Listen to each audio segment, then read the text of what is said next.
Here's Bill.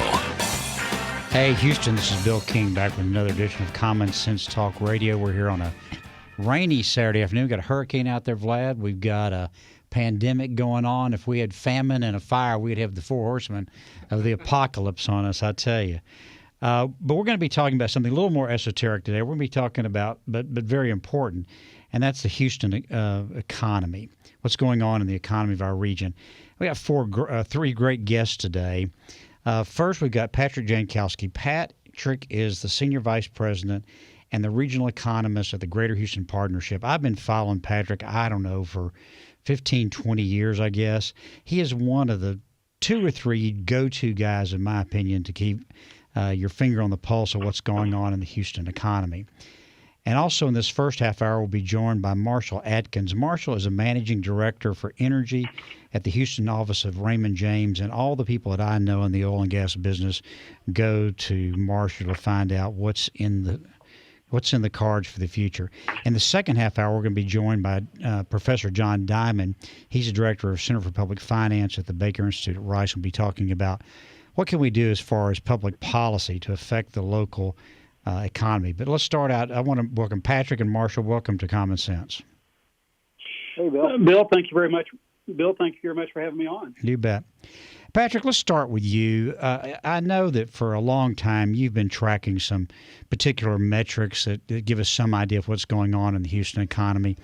Can you just talk for a couple of minutes and tell us kind of where we are, where we've been, what was going on before the pandemic crash, what's been happening since the pandemic started, and kind of where do you think we are today?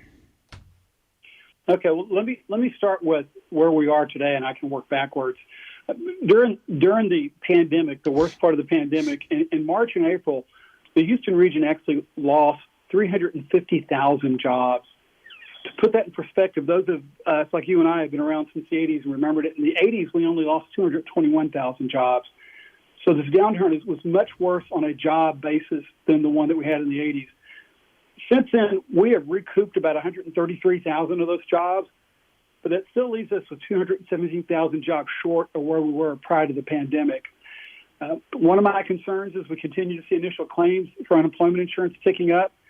And there's a concept out there called continuing claims, people who have been unemployed for 2 or more weeks who need to keep on filing until they find work.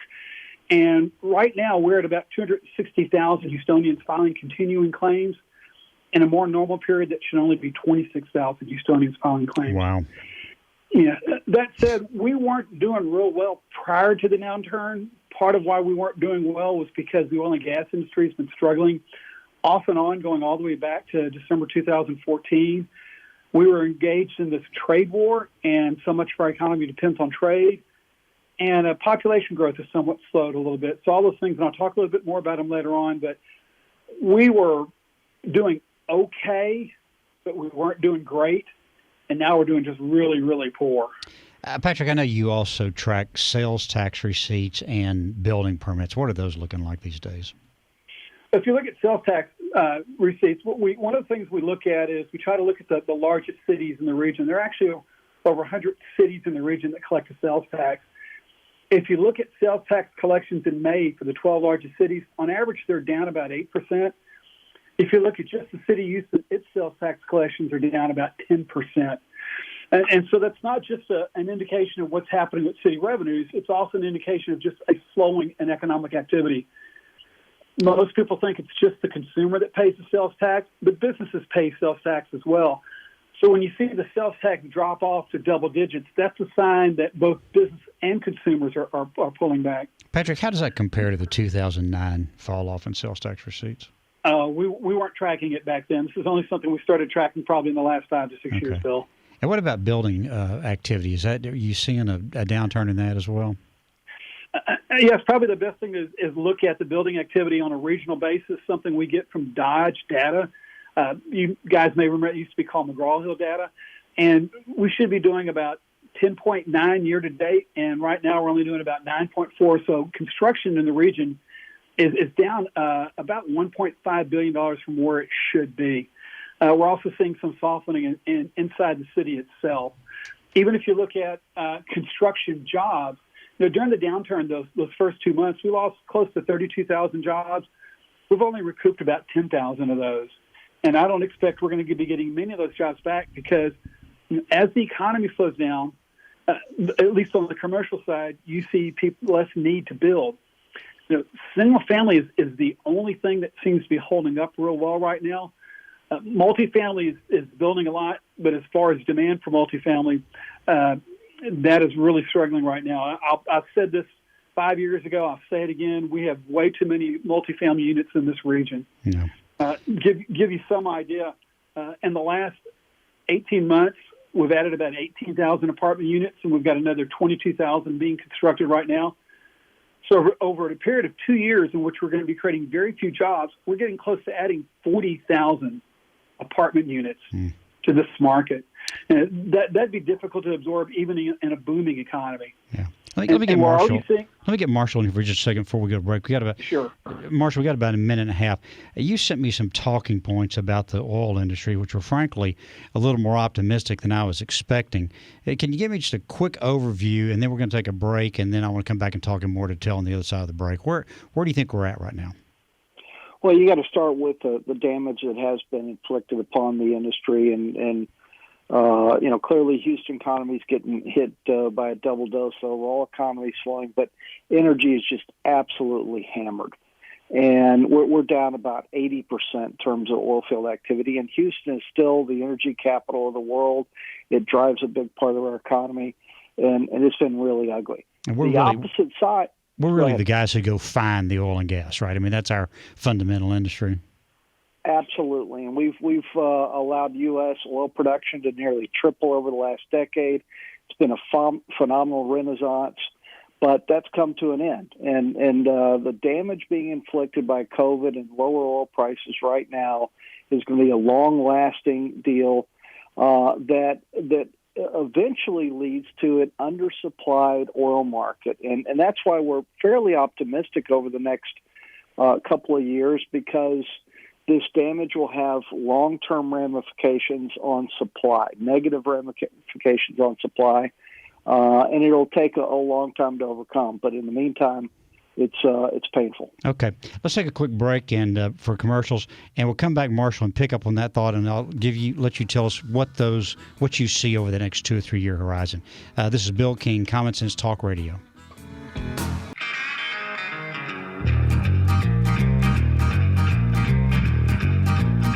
Hey, everybody, this is Bill King back with more Common Sense Talk Radio. We've got Patrick Jankowski, the regional economist with the Great Houston Partnership, and Marshall Adkins, the managing director for energy at Raymond James. We're talking about the Houston economy. Marshall, you were just getting into your sort of forecast or view of where we're at, and all we see in the news media these days is how terrible the oil and gas business is, people being laid off every place, companies closing, going bankrupt. But you've got a little bit more sanguine view a little bit further out. Could you share that with us? Sure. So most people don't realize it's a very capital-intensive business, and if you're not constantly drilling, then oil production falls. And we've hit activity by 75%. That's an incredible. We've never seen that type of decimation in our industry. And the consequences of that, I think, will be that production will be down 15% in the U.S. Next year. Again, that's an unprecedented number. And when you have supply fall from the biggest oil producer in the world, if supply falls by 15% and you have a combined recovery in demand, we end up short of oil. So my math says that as we move into 2021, we're actually going to be short of crude.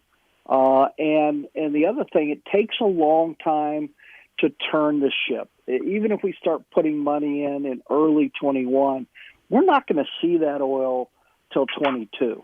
And so the net of this is, as we see a vaccine developed, as we see demand pick up with the normalization of the economy, I don't think we're going to have enough oil. I think we're looking at a situation next year where oil prices could double, and obviously for consumers out there, you have to slow demand growth. The way you do it is higher gasoline prices. So I wouldn't be shocked to see gasoline prices double from where we've enjoyed in the last few months. Patrick, what would double oil prices do for the Houston economy? That's the challenge. We need to have oil prices high enough so they stimulate Houston's economy, but not so high that they stifle the rest of the U.S. Higher oil prices, though, would definitely be a boon to Houston. We have a significant part of our labor force is tied to the oil and gas industry, as we touched upon. I'd like to see higher oil prices, definitely. Marshall, let me ask you a question. We see so much in the media about renewables, solar, wind, and then there's also the issue of the pretty steady replacement of coal with natural gas. How does all that figure into this equation with this sort of short-term supply and demand issue around the virus as a longer-term trend for Houston? Right. So keep in mind, most of the renewable things affect electricity. They affect power. They don't really affect oil that we use for driving and over-the-road type stuff. It affects coal primarily, and so it really so far hasn't made a huge dent. I think it will continue to gain traction on the power side, largely because of incentives that the government's given to do that. In other words, your taxpayers are paying for that. Likewise, electric vehicles so far are nowhere, and they wouldn't be anywhere without substantial government support. It's not like it's a better technology. It's a government-driven technology at this stage. But one important fact here, Bill, most people don't realize, when you look at the population of electric vehicles globally, it is 0.3% of all cars on the road worldwide. 0.3, not 3%, 0.3%. So it's going to take a while before it really makes a difference. I think it will, but it's government mandates driving it. It's not the fact that it's a hugely better technology. And what about the issue about natural gas replacing coal? It seems like every time I turn around, I see a story about a coal plant being closed someplace. Is that transition, is that equally or more important to whatever renewables takes off the other side? Yeah, it's interesting. Everyone makes a big deal that we didn't sign the Kyoto or the Paris Accord and all the climate change stuff. The U.S. has seen one of the largest, if not the largest, reduction in carbon emissions over the past 15 years due to our replacement of coal by natural gas. Natural gas is a much cleaner fuel, and it's showing up in our carbon emission numbers. I think that will continue. Along with increased wind. Wind is fairly competitive now. Solar, not quite as much, but that trend is still going to happen because of government incentives. So I think all three of those are going to basically cause coal to go away. Right. Patrick, let's get into the issue for a second about how dependent the Houston economy is on oil and gas. This is something that, you and I've seen debated for the last 20 years. There's always been this effort to try to diversify, expand the economic base of Houston. I've always been a little skeptical about how successful we've been at that. Do you have any metrics that really give us any idea of where we're at on that these days?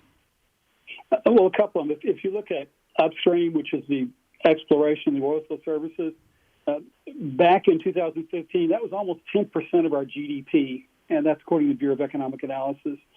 The most recent year for which we have data, 2018, it was less than 6%. I imagine now with the downturn, it's probably closer to 5%.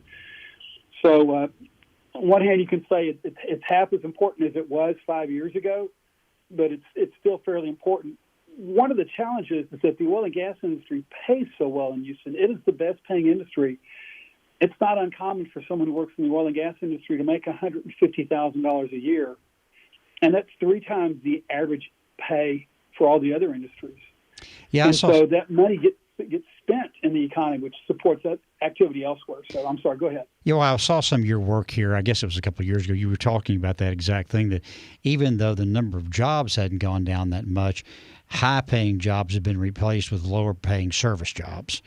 which has obviously a net negative effect. Yes, if you look at it, the energy industry, it accounts for roughly about 17 or 18% of all income earned by workers in the region, even though it's less than 6% of the economy, and that's GDP, and that's because it's a very high skilled and a very competitive industry. If you look at, we talk about healthcare, and healthcare pays well, but healthcare average compensation in healthcare is between 60 and 70. So it's a third to a half of what we're paid in the oil and gas industry. Well, and a lot of those guys in healthcare are taking care of oil and gas workers too. Well, yeah. Yeah. Hey, Marshall, one thing we've had a big boom here in Houston over the last, I guess 5 or 10 years has been the downstream. I mean, you can't drive out I-10 on the east side of town without seeing construction cranes go on. Can you talk a little bit about kind of what's going on in the downstream? And it seems like in some ways that might be a more sustainable revenue model for us, or at least maybe not as cyclical as the upstream stuff. Am I right about that? Yeah, no, you're absolutely right. I mean, think of the downstream as the mechanism that allows oil to get to market. And as long as oil is flowing, the midstream players and downstream players will continue to do very well.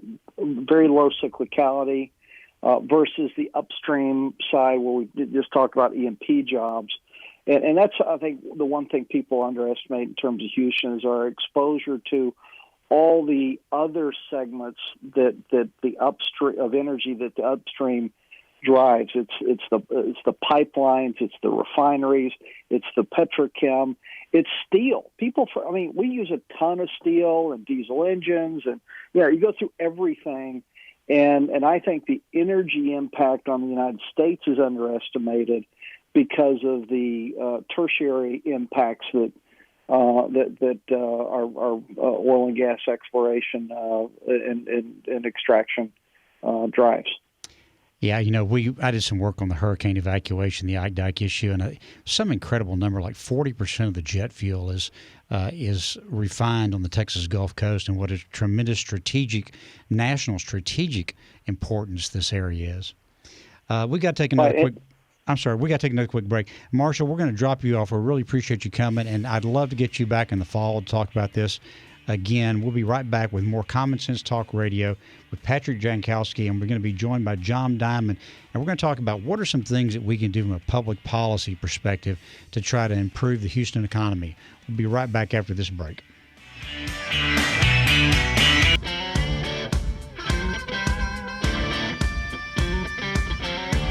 Okay, it's Bill King back with more Common Sense Talk Radio. No romance here today. I want to welcome to the show Professor John Diamond. John is a director for the Center for Public Finance at the Baker Institute at Rice University and a great friend. John, welcome to Common Sense Talk Radio. It's a pleasure to be here, Bill. Thanks for having me. Hey, I want to go back to Patrick for a second because, Patrick, you said something that, kind of gave me a little pit in my stomach talking about that this downturn was as bad as the one back in the 1980s. And there's only a few of us around here with enough gray hair to remember that.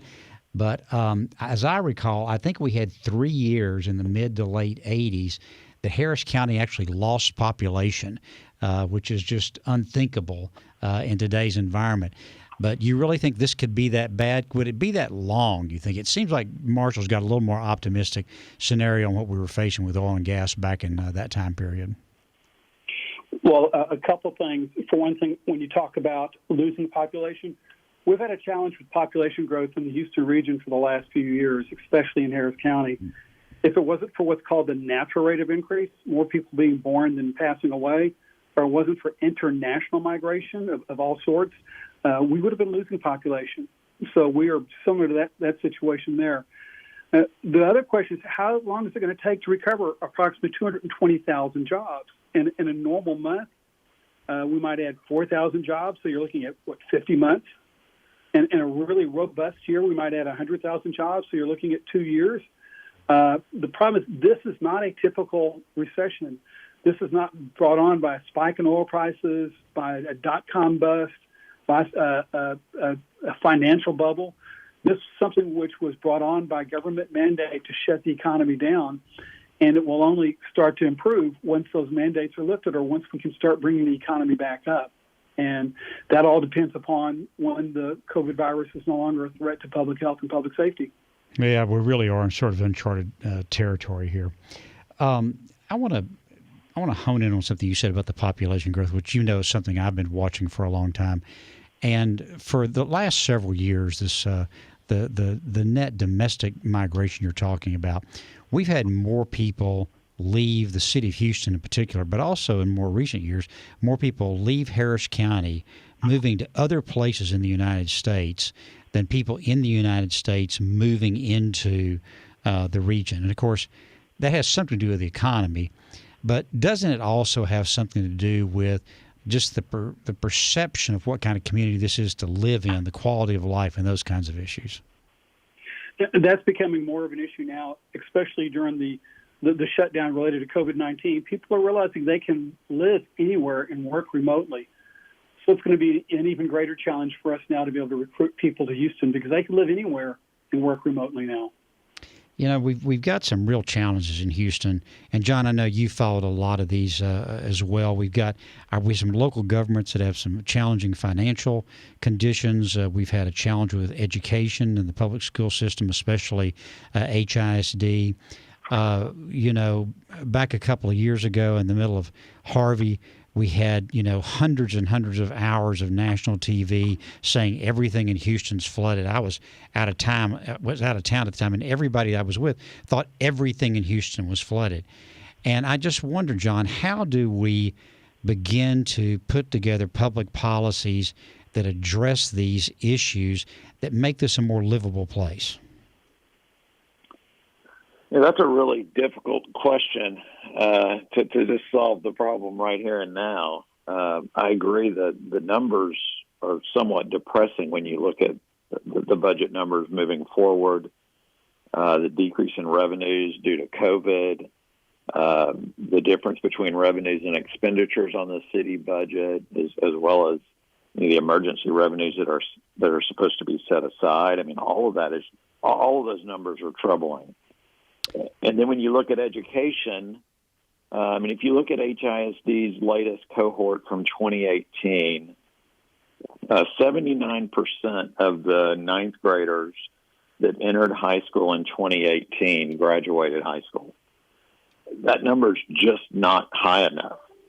And if you break that down by race, you see some interesting patterns with Asian Americans basically holding steady at about 94% graduation rates. Hispanic and African Americans holding steady right around 80 to 81%. Just very slight increases for those two groups. But white Americans in the HISD actually fell from a 90% graduation rate to 78%. Wow. Over the last 10 years. And so it's just... And then if you look at that, that's really not even the worst number. If you look at how many of those students that actually graduated, of the 79% that graduated, how many are actually ready to go to college? It's probably only half to three quarters of that group. Mm-hmm. And so we have some real issues in educating our children, and that's going to create probably the largest long-term cost that we could possibly face. So what policies do we implement? Give me your priority list, John. What if you were listing things that you think ought to be our top 4 or 5 priorities in order the most important? Which ones would you say are most important for the Houston region right now? Education by far is the most important in my mind, and particularly we need to be shifting the way we fund education, and we need to fund it much more at the early ages as opposed to the late. You get the greatest gains if you can increase a child's development between the ages of, say, 2 to 5. Money spent later on catching kids up is not nearly as effective as money spent early on or as efficient in the development process. So that would be number one. Number two, I think, if you look at the budget numbers, if you go back and start looking through budget the comprehensive financial reports for the city. Develop and maintenance used to be, in 2012, it used to be 9% of total expenditures. It's fallen all the way down to 6%. And that's before COVID numbers. And so you kind of have to wonder where those are going. If you go back to 1998, I think that those numbers were closer to 12%. And so John, just stop there for a second. Stop there for a second and explain to the audience why it's important to have higher investments in the development and maintenance. What does that buy for the community? Well, it buys all the things you use: roads, buildings, public parks, waste and sewer and water. All the things that are important to living in a very large urban area. It's really the investment in infrastructure. Yes, it's all the infrastructure that we take for granted every day.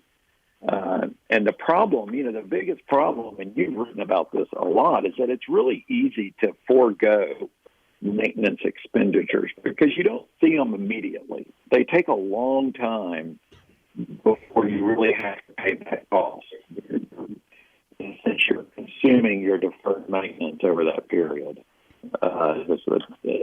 That's a big problem, and it's something we need to address as soon as possible. Okay, I got education, I got infrastructure. What would be your third priority, John? Public safety would be great. Just continuing to develop a city that's safe and provide services in terms of just general public safety, fire, and so forth. Yeah, the HPD has some much improved crime data out now, starting in the middle of 2018. It now comes out on a monthly basis under the new NIMBRS FBI system. And in the last year, violent crime has shot up in Houston. There really is a startling increase, and especially during the pandemic. There's some categories. Economic type crimes, robbery and burglary and car thefts, those are all down just because there's fewer targets of opportunity. But murders and aggravated assaults are completely off the charts. And we had some folks from HPOU here a couple weeks ago, and they said it has a lot to do with family violence. So you're right, we're going to have to follow those issues.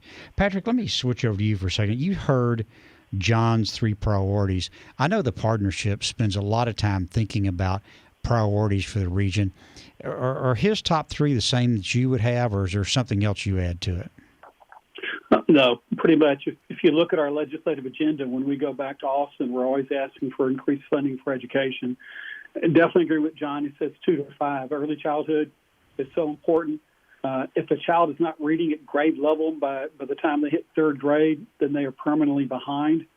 The challenge is you have children who enter kindergarten who don't know their alphabet, who don't know colors, who can't even count to 10. And so they already start behind everybody else in the class. And that's why if you can get them in an early childhood program, you have a much better chance of keeping them all the way through and graduating them. The other is infrastructure, as he refers to the city of Houston. Yes, that's a concern. Also just the need and the general need to rebuild and repair the roads and to expand the infrastructure there. If you consider all the people who drive and the work that's going on, it seems like once we finish one freeway, we're rebuilding another. And then the other is we still have a bit of an image problem. And that's something which continues to haunt us. It was not as much a problem when we were creating 100,000 jobs a year. People didn't care. They said they're going to move here because they knew they could find a job here. But now, as I touched upon earlier, when you can live anywhere and work remotely, it's going to be harder to attract people to the city and to the region. Well, one thing that was a huge black eye for our image was Harvey. We need to take a break here. I want to come back and follow up on that, and specifically about the bond program for the flood work and what's going on with that and how important that is. This is Bill King. More Common Sense Talk Radio just after these messages.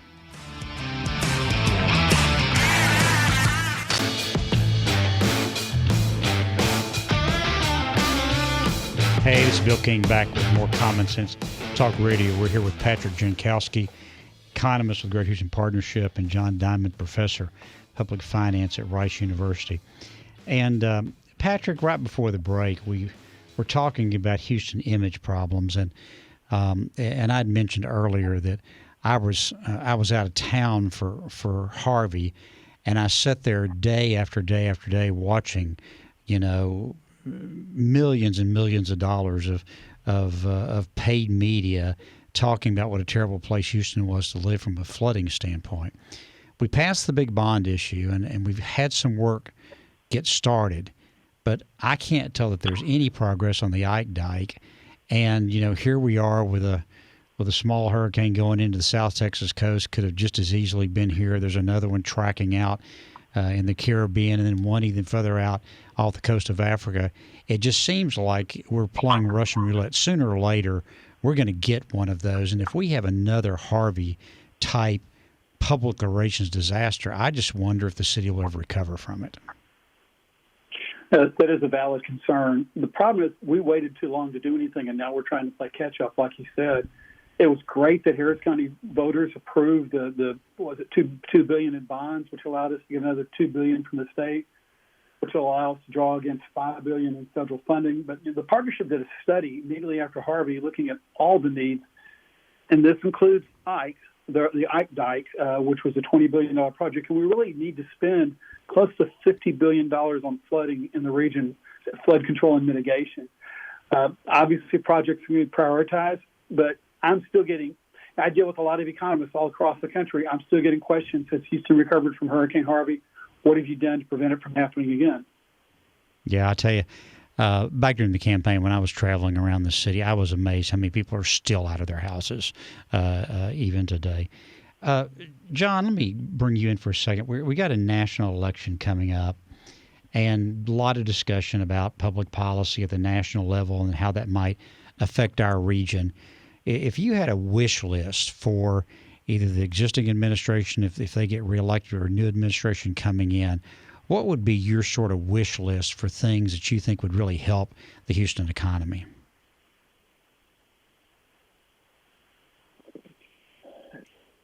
For Houston's economy, that's really tough because I think Houston's likely to get hit negatively, at least under one administration. If Biden gets in office, one of my concerns with Houston is the reliance on oil, and as Democrats look to fund other types of energy, and Biden has specific policies that would, say, raise taxes on fossil fuel businesses by about $40 billion. That would worry me somewhat because I don't think Houston's far enough along in the transition process. We should be transitioning to a wider array of businesses as kind of our drivers of the local economy. Overall, though, also I think trade's an important issue. I mean, with a big port here, so I'd be worried on the Trump side, as we see with the consulate stuff for the Chinese. It's important that we maintain the size of the port and the amount of goods coming in and going out through the port of Houston. So I think there's dangers on both sides, and then there's the overall dangers that everyone knows about. I mean, we're racking up $3.7 trillion in additional debt this year, which will give us a stock of debt in the United States of somewhat north of $26 trillion. The budget is, if you just look year by year, it's becoming more unsustainable every year looking forward. So we're going to have to do something about the unsustainable nature of the budget. And that's going to, that's tied to the problem of Social Security, which is estimated to be insolvent sometime, probably around 2030 at this point, given the COVID crisis. Well, and we've also got the population issue affecting it, because as with this region, the U.S. population is getting pretty flat these days. But I want John, I want you to come back for a show. We need a longer conversation about that. But let me ask Patrick for a second about the two issues that John identified specifically for our region, which is higher taxes, and I don't think he said this, but regulation. I especially worry about regulation on fracking activities in a Biden administration, and on the other side, a ramped up trade war if in a re-election of a Trump administration. Do you agree with John? Those are kind of the two big issues that we ought to be looking at going into the November election. Anything else we ought to be looking at?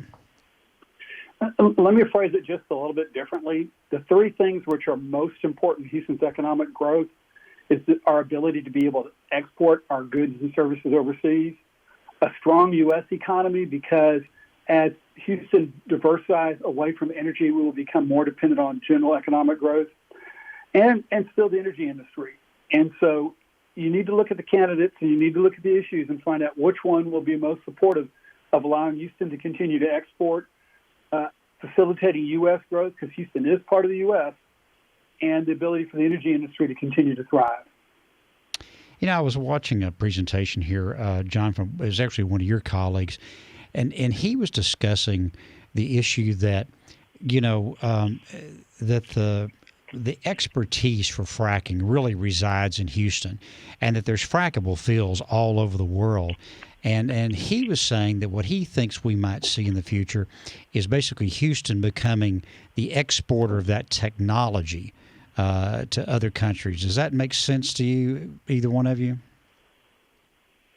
I do think that makes a lot of sense. I'm a little worried that, as you export something like that and other people gain that knowledge, you face an increase of competition. I'm not sure how long you can hold on to that kind of monopoly power to teach other people how to do it. Bill, if I can add something, one of the challenges is in Europe and other places of the world, they are more anti-fracking than the people in the U.S. are anti-fracking. Right. So that's going to be a challenge.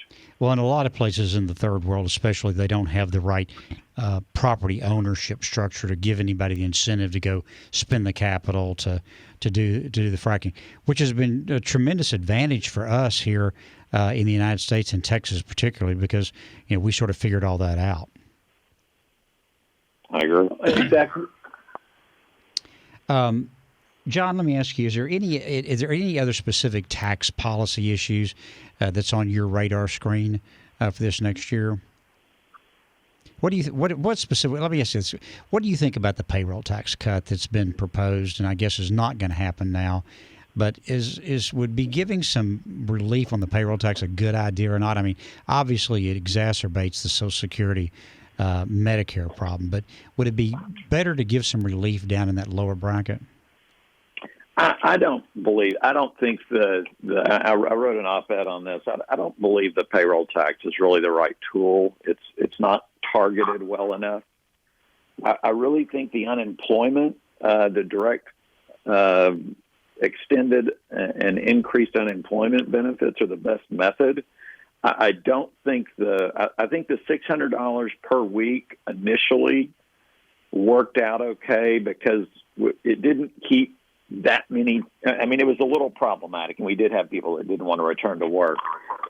I would continue on that line, but I would reform it. I think it needs to be some type of percentage of income. You can't pay people more than they're going to get when they return to work, or else you're going to have too many people that have an incentive not to work, and we can't afford that. So, but I don't think the payroll tax cut really gets there because it doesn't do anything for people that don't currently have a job. If you're not working, then you're not paying the payroll tax. It would be good for employers, but we can find other ways to support employers, in my opinion. Okay, folks, unbelievable. This hour has already gotten by. John and Patrick, thank you so much for joining us, and Marshall earlier. We got to get you guys back here sometime in the fall to check in and see where these issues are. Want to let you know we're going to take a break in August. I'm going to head off for some cooler environments for a month, but we'll be back after Labor Day with the next installment of Common Sense Talk Radio. We're going to be talking about the November elections coming up, this continuing crime problem, hurricane season, of course, where we are with this damn virus when we all get back here in September and look at it. So we'll be looking forward to the second season of Common Sense Talk Radio because, folks, common sense is not all that common. See you in September.